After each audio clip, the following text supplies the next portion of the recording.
कार्यक्रम के पुण्यार्जक परिवार हैं श्री आदिनाथ महिला मंडल सेक्टर 4 गुड़गांव, सौभाग्यवती संध्या जयप्रकाश काला, श्रीमती मैना देवी चंपालाल काला, प्रतीक जयप्रकाश काला, सोलापुर महाराष्ट्र।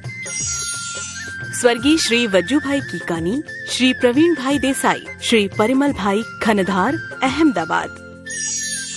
श्रीमती सविता जैन धर्मपत्नी स्वर्गीय श्री गजेंद्र जैन, तरुण जैन, रुचिका जैन, आसपी जैन, अरुष जैन, रेले USA। दिनेश जैन, कमलेश जैन, पीयूष जैन, पिंकी जैन, रक्षित जैन, शामली उत्तर प्रदेश। श्रीमती कोकिला जयकुमार गांधी, जयकुमार नेमचंद गांधी, बाबूलाल जी, जयंती लाल जी, मांगीलाल जी, विजय, कमलेश, गिरीश, शत्रु, दिलीप, दीपक, योगेश एवं समस्त गांधी परिवार, पार्ले पॉइंट, सूरत। डॉक्टर तेज कुमार सोगानी जी की पुण्य स्मृति में धर्मपत्नी डॉक्टर अचला सोगानी, सुपुत्री महिमा सोगानी, श्रीमती मोनिका जैन धर्मपत्नी सुपार्श्व जैन, श्रीमती प्रियंका जैन धर्मपत्नी अमित जैन, बड़े भ्राता श्री माणक चंद एवं सोगानी परिवार, 8 अंबिका कॉलोनी, सांगानेर, जयपुर। दिवंगत श्री मोहनलाल जी पाटनी कलकत्ता की पावन स्मृति में सौभाग्यमल राजकुमारी, सुनील संगीता, साहिल प्रज्ञा एवं उत्सव कलकत्ता, टीकम सुशीला, नवनीत अनामिका, विकास श्वेता एवं सिद्धांत बेंगलोर, बाबूलाल शकुंतला कलकत्ता, अरविंद रेणु एवं Yashvardhan Bangalore. Shri Parasnath re rolling mills limited, Durgapur 1, Vardhaman, Paschim Bengal, Amita Jain, wife of Anil Kumar Jain, Sangeeta Jain, wife of Vipin Kumar Jain. Shri Subhash Jain, Shrimati Saroj Jain, Shrimati Renu Jain, Shrimati Anjali Jain, Shrimati Aarti Jain, Saanvi, Vardhan, Aarav, Kuvam, Sonipat, Haryana. Shrimati Champa Devi धर्मपत्नी स्वर्गीय श्री रतन लाल जी बड़जात्या, छोमू वाले, श्री सुरेश, सुमित्रा, शुभम, अंजलि, ऋतुजा बड़जात्या, गुवाहाटी, असम। जय जिनेन्द्र नमः श्री वर्धमानाय निर्धूत कलिलात्मने सालोकानां त्रिलोकानां यद् विद्यादर्पणायते। पंच परमेष्टि भगवान की जय। रत्नकरण श्रावकाचार में अणुव्रतों की चर्चा हो जाने के बाद अब गुण व्रतों की चर्चा पहले पाठशाला में हुई थी। उसमें ये बताया गया था कि गुणव्रत के 3 भेद, दिग्व्रत, अनर्थदंड व्रत और भोगो भोग परिमाण व्रत। ये भी पहली पाठशाला में बता दिया था कि दिग्व्रत में क्या होता है, जीवन पर्यंत के लिए 10 दिशाओं में आने जाने की मर्यादा की जाती है, इस तरह मर्यादा उसमें हो जाती है। अब आज ये बताया जाएगा कि दिग्व्रत की मर्यादा ली कैसे जाती है, ये आज बताएंगे। आइए। मकराकर सरिदटवी, मकराकर सरिदटवी, गिरिजन पद योजनानि मर्यादाः, गिरिजन पद योजनानि मर्यादाः, प्राहुर्दिशां दशानां, प्राहुर्दिशां दशानां, प्रतिसंहारे प्रसिद्धानि, प्रतिसंहारे प्रसिद्धानि। बोलिए। मकराकर सरिदटवी, गिरिजन पद योजनानि मर्यादाः, प्राहुर्दिशां दशानां, प्रतिसंहारे प्रसिद्धानि। दिग्व्रत में सीमाएं कैसे बनाई जाती हैं, आचार्य ने इस श्लोक में यह बताया है। मकराकर, मकराकर माने समुद्र, सरित माने नदी, अटवी माने जंगल,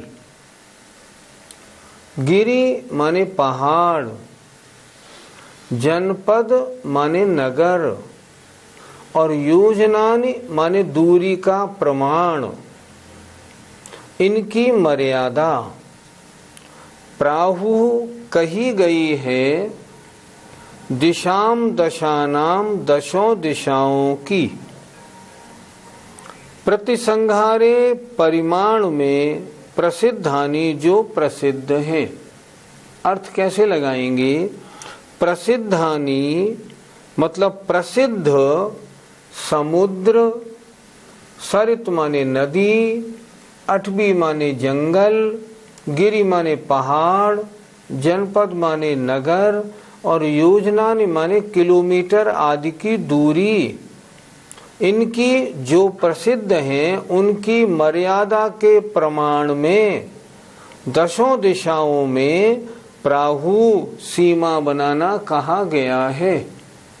अर्थात मैं इस समुद्र से आगे नहीं जाऊंगा, इस नदी को मैं क्रॉस नहीं करूंगा, इस जंगल से आगे नहीं जाऊंगा, इस पहाड़ से, इस नगर से या इतने किलोमीटर, इतने योजन से दूर नहीं जाऊंगा।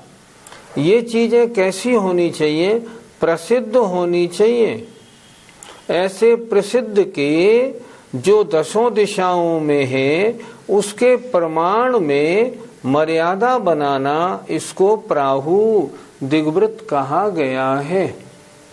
दिग्वृत की मर्यादा प्रसिद्ध वस्तुओं के आधार से बनाई जाती है, नहीं तो कैसे बनेगी? इसलिए मैं इन समुद्र से, इस नदी से, इस जंगल से, इस पहाड़ से, इस नगर से या इतने किलोमीटर से ज्यादा नहीं जाऊंगा। दशों दिशाओं की ऐसी प्रसिद्ध वस्तुओं की जो मर्यादा है उनका प्रमाण कर लेना, इसका नाम मर्यादा है। मर्यादा इनके आधार से बनाई जाती। पंडित जी, ऊपर नीचे की मर्यादा किस प्रकार की ली जाएगी? एक शब्द दिया ना इसमें, योजनानी। मैं ऊपर इतने योजन तक जाऊंगा, इसमें मर्यादा में फुट में ले ले। जैसे मैं ऊपर पहाड़ पे चढ़ूंगा तो 10,000 फुट तक चढ़ूंगा, इससे ज्यादा नहीं। जैसे उदाहरण बतौर आपने 10,000 फुट का नियम ले लिया। अब आपको मान लो किसी का प्रोग्राम बना, हम यात्रा को जा रहे हैं बद्रीनाथ, क्या आप चलेंगे? भाई कितने फुट है? कि 10,350 है। नहीं, हम नहीं जाएंगे, क्योंकि देखो हमारी तो 10,000 फुट की मर्यादा है, इसलिए फिर नहीं जाएगा। या कल को और जगह घूमने जा रहा है पहाड़ों पे, और मान लो उन्होंने पूछा वहां जाओगे, पहले पूछेगा कितना फुट है? इतना नहीं, हमारी मर्यादा के बाहर है। नीचे की मर्यादा कैसे बनेगी? आपने मर्यादा ली, मैं नीचे 900 फुट तक जाऊंगा। अब मान लो आप भाखड़ा नागल डैम देखने गए, डैम वालों की एक जो वो है लिफ्ट, वो नीचे तक जाती है। आपने पहले पूछेंगे ये कितनी नीचे जाती है? ये 1200 फुट जाती है। नहीं, हम इसमें नहीं जाएंगे, हमारी मर्यादा के बाहर है। इसीलिए मर्यादा के बाहर आने जाने का त्याग होने से उतने पाप से हम बच जाते। तो ऊपर नीचे की मर्यादा में दूरी किलोमीटर से, फुट से लिया जाएगा, और यूं मर्यादा जो ली जाएगी चारों ओर की, ये मर्यादा दोनों तरह से ली जाएगी। ये भी मर्यादा ली जा सकती है कि मैं 500 किलोमीटर से ज्यादा चारों दिशाओं में नहीं जाऊंगा आजीवन, ये भी चलेगा। पर अच्छी मर्यादा ये है जो प्रसिद्ध चीजों से बांध ले। सबसे अच्छी मर्यादा, मैं भारतवर्ष के बाहर नहीं जाऊंगा, मैं जीवन पर्यंत राजस्थान के बाहर नहीं जाऊंगा, ऐसी मर्यादा बांध ली तो प्रसिद्ध नगर और योजन की मर्यादा बन गई। ऐसी मर्यादा बनाना दिग्व्रत कहलाता है। पंडित जी, कोई श्रावक यदि मुनि बनता है तो क्या उसकी ये मर्यादाएं रहती हैं या समाप्त हो जाती हैं? ये मर्यादा ली क्यों गई? ये इसलिए ली गई कि मर्यादा के बाहर के पाप से बचने के लिए। जो महाव्रती मुनि महाराज हैं उनके तो 5 पापों का सर्वथा त्याग है। उनके तो अहिंसा महाव्रत, सत्य महाव्रत, उनके तो महाव्रत है। उनके तो 5 पापों का कृतकार्यत अनुमोदना से, मन वचन काय से बिल्कुल त्याग है। इसलिए वो कहीं भी जाए, पापों से बचने का कोई प्रसंग नहीं। इसलिए श्रावक अवस्था में ली गई जो मर्यादाएं हैं वो श्रावक अवस्था तक रहती हैं, मुनि अवस्था में नहीं रहती। मुनि अवस्था में वो चाहे जहाँ जा सकते हैं, क्योंकि उनकी प्रवृत्ति में पाप है ही नहीं, इसलिए अब मर्यादा की जरूरत नहीं रही। अब इस बात पर विचार किया जा रहा है तो दिग्व्रत धारण करने वाले की जो सीमा है उसके बाहर क्या होता है, उसके बाहर उसका व्रत किस विशेषता को प्राप्त होता है, ये बता रहे हैं। आइए अगला श्लोक देखें। अवधेर बहिरणु पाप,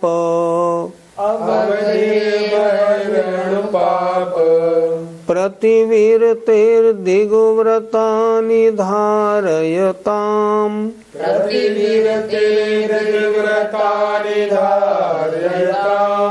पंचमहाव्रत परिणति,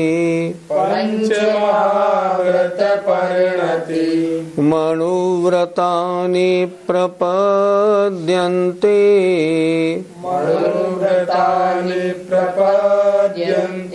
बोलिए। अवधेर बहिरणु पाप, प्रतिवीरतेर्दिग्व्रतानि धारयताम्, पंचमहाव्रत परिणते, मनोव्रतानि प्रपद्यन्ते। अवधेर मर्यादा के, बहि माने बाहर, बहि बाहर, अणु अणु माने थोड़े भी, पाप माने पाप से, प्रतिवीरते त्याग हो जाने के कारण, दिग्व्रतानि दिग्व्रतों को, धारयताम धारण करने वालों के, अणुव्रतानि जो अणुव्रत हैं वे, पंच महाव्रत परिणति पंच महाव्रत पने को प्राप्त होते हैं। क्या कह रहे हैं? ये कह रहे हैं ये अणुव्रत लेने वाला है, अणुव्रत लेने वाले ने अपनी सीमा बना ली, तो इसके अणुव्रत अब सीमा के बाहर कैसे हो गए? जैसे महाव्रत हों। ऐसा क्यों हुआ? क्योंकि मन वचन काय कृतकारित अनुमोदना से सीमा के बाहर समस्त पापों का त्याग कर दिया। पापों का त्याग करने से अणुव्रत महाव्रत रूप में हो गए, महाव्रत नहीं हो गए, महाव्रत रूप में हो गए। क्यों? अब पाप वहां रंच मात्र करना नहीं। इसलिए आचार्य क्या लिख रहे हैं? अवधेर बही, मर्यादा के बाहर, अणु माने रंच मात्र भी, पाप प्रतिवीरते है, थोड़े से पाप का भी त्याग होने से, दिग्व्रतानि दिग्व्रतों को, धारयताम धारण करने वालों के, अणुव्रतानि जो अणुव्रत हैं वे पंच महाव्रत परिणति को, पंच महाव्रत पने को प्राप्त होते हैं। अर्थात सीमा के अंदर अणुव्रत, सीमा के बाहर समस्त पापों का त्याग, इसलिए वे महाव्रत जैसे हो जाते हैं। फिर तो वह जीव महाव्रती माना जाएगा। अब हमें पहले अणुव्रत और महाव्रत का स्वरूप समझना पड़ेगा। अणुव्रत में 5 पापों का स्थूल त्याग, महाव्रत में 5 पापों का मन वचन काय कृतकारित अनुमोदना से संपूर्ण त्याग। वहाँ स्थूल या स्थूल सूक्ष्म संपूर्ण दोनों त्याग होते हैं। अब यहाँ क्या कह रहे हैं ये कि उसके महाव्रत पने को प्राप्त नहीं होगा। अगर महाव्रती होता ना तो उसके सीमा के अंदर और सीमा के बाहर सब जगह संपूर्ण जगह त्याग करना पड़ेगा। महाव्रती का नियम क्या होता है? मैं जीवन पर्यंत के लिए कहीं भी, सीमा नहीं होती उसकी, कहीं भी मन वचन काय कृतकारित अनुमोदना से कोई पाप नहीं करूंगा। लेकिन यहाँ ये श्रावक जो है जिनने दिग्व्रत लिया है, ये सीमा के अंदर तो सारे कार्य कर रहा है, व्यापार भी कर रहा है, खाना भी बना रहा है, नहा धो भी रहा है, सारे काम कर रहा है। महिला झाड़ू लगा रही है, रोटी बना रही है, सारे काम कर रही है। तो सीमा के अंदर तो अणुव्रती है। अब सीमा के बाहर क्या है? महाव्रत जैसे। इन्होंने क्या दिया शब्द? प्रकल्प्यन्ते, अर्थात वैसे कहे जाते हैं, उस जैसे माने जाते हैं। ये नहीं वैसे हो जाते हैं, उस तरह के हो जाते हैं, उस महाव्रत नहीं हो जाते, महाव्रत जैसे हो जाते हैं। अर्थात सीमा के बाहर पापों का संपूर्ण त्याग हो गया, तो वहां अब सारे पापों से छूट हो जाने के कारण बाहर ऐसी प्रवृत्ति हो गई जैसी मुनियों की होती है। ये समझना है, महावृत्ति नहीं हो गया वो। पंडित जी, व्रती जीव मर्यादा के बाहर अगर किसी भी प्रकार का संबंध रखे तो क्या होगा? क्या होगा? उसके दिग्व्रत नहीं रहेंगे, दिग्व्रतों में दोष लगेगा। और अगर बराबर वो काम करेगा तो दिग्व्रतों में अनाचार लगेगा, दिग्व्रत समाप्त हो जाएंगे। कभी जब यदि मजबूरी में करेगा मान लो तो अतिचार लगेगा, और करने का उसने अभ्यास बना लिया तो उसके दिग्व्रत ही समाप्त हो जाएंगे। क्यों? उसने अपना नियम ही तोड़ दिया, दिग्व्रत कैसे रह जाएंगे फिर उसके। इसलिए सीमा के बाहर किसी भी प्रकार का न किसी को भेजना, न मंगाना, न मोबाइल करना, किसी भी प्रकार का कोई संबंध नहीं रहेगा ना, तभी तो उसके जो अणुव्रत है वो महाव्रत जैसे कहलाएंगे।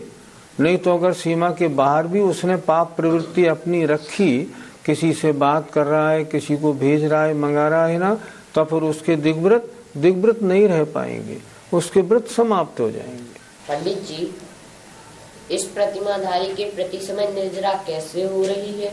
ये प्रतिमाधारी बना क्यों?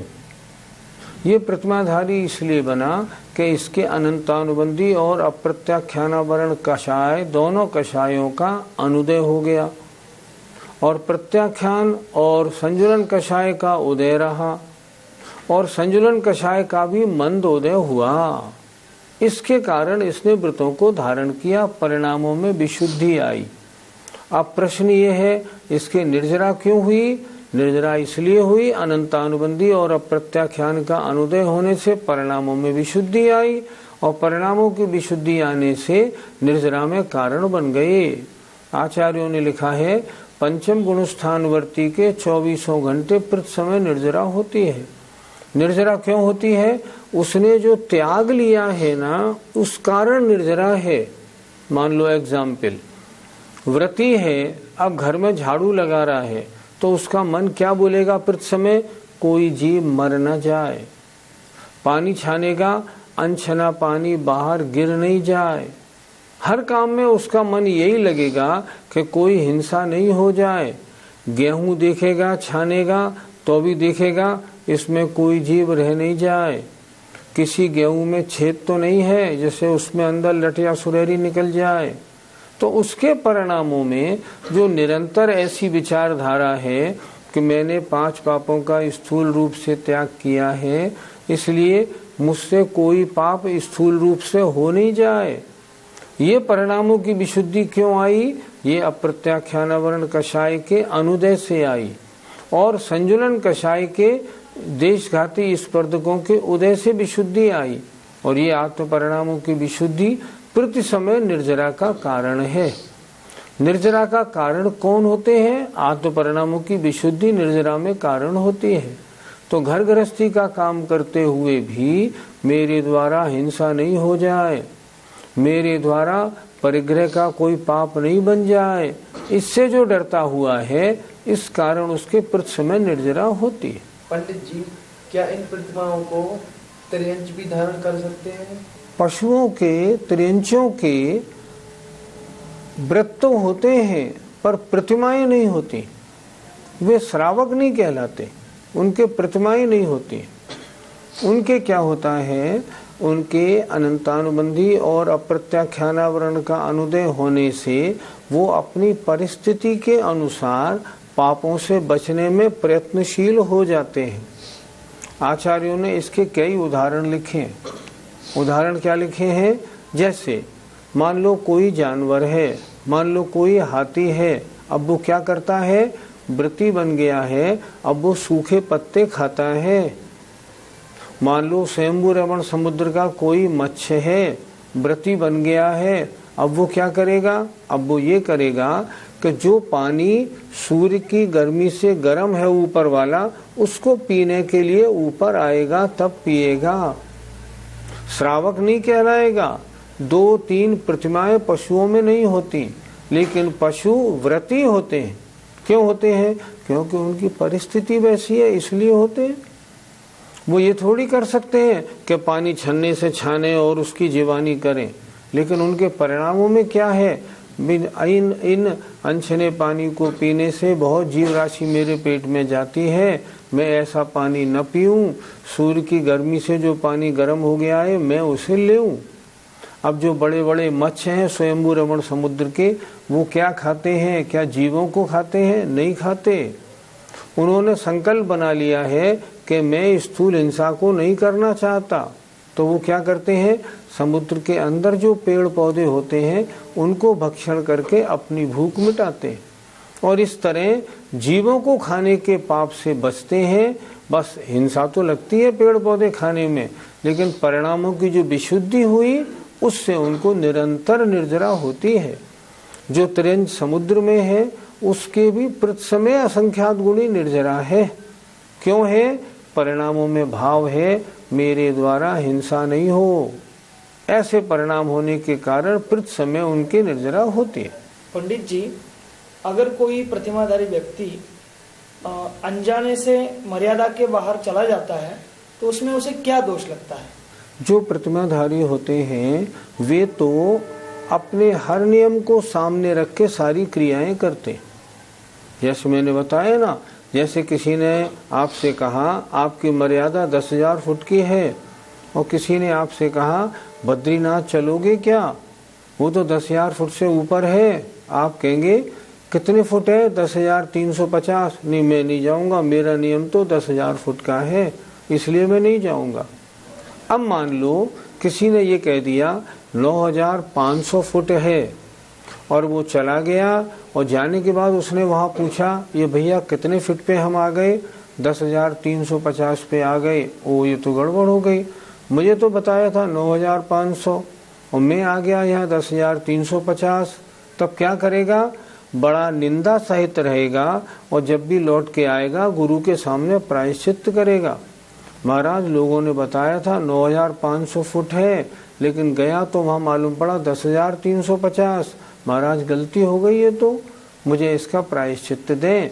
तब गुरु उसके योग प्रायश्चित देंगे, उसकी गलती शुद्ध हो जाएगी। लेकिन जो व्रती होते हैं ना, वो हर कार्य करने से पहले मेरे नियम क्या है उस पर गौर करते हैं। किसी के यहाँ भोजन करने जाएंगे तो पहले पूछेंगे ये आपका आटा आपका घी मर्यादा का है या नहीं। अगर वो कहेगा है तो भी पूछेंगे आपने कैसे बनाया, ताकि मेरे किसी व्रत में दोष न लगे। इसी तरह अगर कोई टूरिंग पे जाता है और उसने मान लो नियम लिया है एक दिशा में 1,000 किलोमीटर का, तो पहले ये पूछ के जाएगा वो कितनी दूर है कि 900, तब तो जाऊंगा, नहीं तो नहीं जाऊंगा। व्रती को हमेशा अपने नियमों का ध्यान रहता है, इसी की तो निर्जरा है, इसलिए वो मर्यादा से बाहर नहीं जाता। कभी चला जाए भूल चूक से, बाद में मालूम पड़े तो उसका प्रायश्चित लेता है। जय जिनेंद्र। इस कार्यक्रम के पुण्यार्जक परिवार हैं श्री आदिनाथ महिला मंडल सेक्टर 4 गुड़गांव, सौभाग्यवती संध्या जयप्रकाश काला, श्रीमती मैना देवी चंपालाल काला, प्रतीक जयप्रकाश काला, सोलापुर महाराष्ट्र। स्वर्गीय श्री वज्जू भाई कीकानी, श्री प्रवीण भाई देसाई, श्री परिमल भाई खनधार, अहमदाबाद। श्रीमती सविता जैन धर्मपत्नी स्वर्गीय श्री गजेंद्र जैन, तरुण जैन, रुचिका जैन, आसपी जैन, अरुष जैन, रेले USA। दिनेश जैन, कमलेश जैन, पीयूष जैन, पिंकी जैन, रक्षित जैन, शामली उत्तर प्रदेश। श्रीमती कोकिला जयकुमार गांधी, जयकुमार नेमचंद गांधी, बाबूलाल जी, जयंती लाल जी, मांगीलाल जी, विजय, कमलेश, गिरीश, शत्रु, दिलीप, दीपक, योगेश एवं समस्त गांधी परिवार, पार्ले पॉइंट, सूरत। डॉक्टर तेज कुमार सोगानी जी की पुण्य स्मृति में धर्मपत्नी डॉक्टर अचला सोगानी, सुपुत्री महिमा सोगानी, श्रीमती मोनिका जैन धर्मपत्नी सुपार्श्व जैन, श्रीमती प्रियंका जैन धर्मपत्नी अमित जैन, बड़े भ्राता श्री माणक चंद एवं सोगानी परिवार, 8 अंबिका कॉलोनी, सांगानेर, जयपुर। दिवंगत श्री मोहनलाल जी पाटनी कलकत्ता की पावन स्मृति में सौभाग्यमल राजकुमारी, सुनील संगीता, साहिल प्रज्ञा एवं उत्सव कलकत्ता, टीकम सुशीला, नवनीत अनामिका, विकास श्वेता एवं सिद्धांत बेंगलोर, बाबूलाल शकुंतला कलकत्ता, अरविंद रेणु एवं Yashvardhan Bangalore. Shri Parasnath re rolling mills limited, Durgapur 1, Vardhaman, Paschim Bengal. Amita Jain, wife of Anil Kumar Jain. Sangeeta Jain, wife of Vipin Kumar Jain. Shri Subhash Jain, Shrimati Saroj Jain, Shrimati Renu Jain, Shrimati Anjali Jain, Shrimati Aarti Jain, Saanvi, Vardhan, Aarav, Kuvam, Sonipat, Haryana. Shrimati Champa Devi, धर्मपत्नी स्वर्गीय श्री रतन लाल जी बड़जात्या, चोमू वाले। श्री सुरेश, सुमित्रा, शुभम, अंजलि, ऋतुजा बड़जात्या, गुवाहाटी, असम।